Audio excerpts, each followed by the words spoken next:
মাথায় কোকড়া চুলের যেই ছেলেটাকে এখন মিশরের মানুষ আদর করে ডাকেন ইজিপশিয়ান কিং বলে, যার জন্য ইংল্যান্ডের লিভারপুল অঞ্চলে কমে গেছে ইসলামের প্রতি বিদ্বেষ, সেই কিংবদন্তি হলেন মোহাম্মদ সালাহ। কিন্তু মিশরের একদম অজপাড়া গা থেকে উঠে আসা এক ছেলে, যে নাগরিক থেকে 5টি বাস বদলে 90 মাইল পাড়ি দিত 15 ঘন্টায়, তারপর যেত প্র্যাকটিস করতে কায়রো শহরে। সেই ছেলে হুট করে কিভাবে ইজিপশিয়ান কিং হয়ে গেল?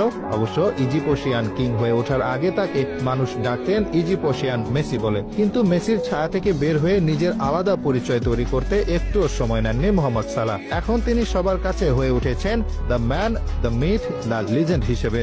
কেন তিনি একজন লিজেন্ড হয়ে উঠলেন, কেন তাকে নিয়ে এত মিথ, আসুন আপনাদের একটা ছোট তথ্য দিই। সময়টা তখন 2017 সাল, মাঠে গড়াচ্ছে 2017-18 সিজনের ফুটবল। ইউর্গেন ক্লপ স্বদেশী ক্লাব চেলসি থেকে অ্যানফিল্ডে উড়িয়ে আনেন ঝাঁকড়া চুলের এক ফুটবলারকে। অনেকের চোখ কপালে উঠেছিল, বাজে সাইনিং বলে তাচ্ছিল্যও করেছিলেন অনেকে, কেননা এর আগে 2014 থেকে 2016 সাল পর্যন্ত চেলসিতে ছিলেন সালাহ। স্ট্যামফোর্ড ব্রিজ ছাড়ার সময় নামের সঙ্গে বাড়তি বোঝা হিসেবে নিয়ে এসেছিলেন চেলসি ফ্লপ তকমা। তথাকথিত এই বাতিল প্লেয়ারকে ক্লব কিভাবে খেলাবেন সেদিকে চোখ ছিল সবার।